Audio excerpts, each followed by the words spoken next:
Je pense qu'aujourd'hui est l'un des plus beaux jours de ma vie. Mes oreilles avaient entendu parler de la Guinée. Aujourd'hui, mes yeux ont vu la Guinée. J'ai survolé une localité d'où j'ai vu un endroit paradisiaque. J'ai vu des cours d'eau. J'ai vu un peuple doté d'un amour extraordinaire. J'ai eu la chance, en tant que pasteur, de visiter plus de 33 pays. En tant qu'influenceur, de visiter 33 pays.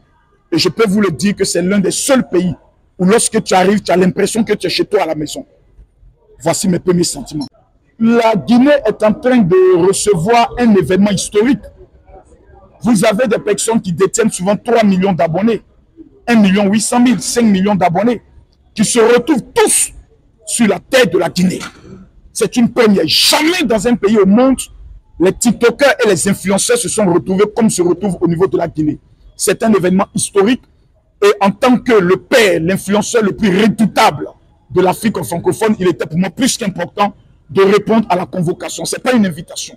J'ai été convoqué par Mimich qui m'a dit, mon général, vous n'avez pas le choix, vous devez être là.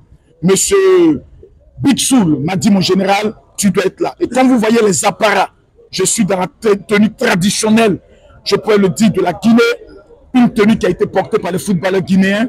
Et je peux prendre le soin de vous dire que tout Guinéen qui manquera à l'événement de ce samedi, je pense qu'il est un traître, c'est un Judas, que Dieu le pardonne.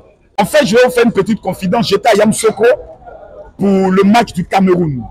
Et avant le match du Cameroun, je crois que la Guinée jouait.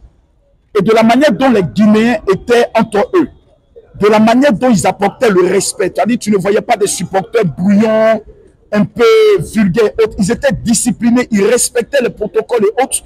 Et je me suis dit, mais qui est ce peuple? Et je m'approche, je me dis, non, ce sont des Guinéens. Et ça m'a marqué.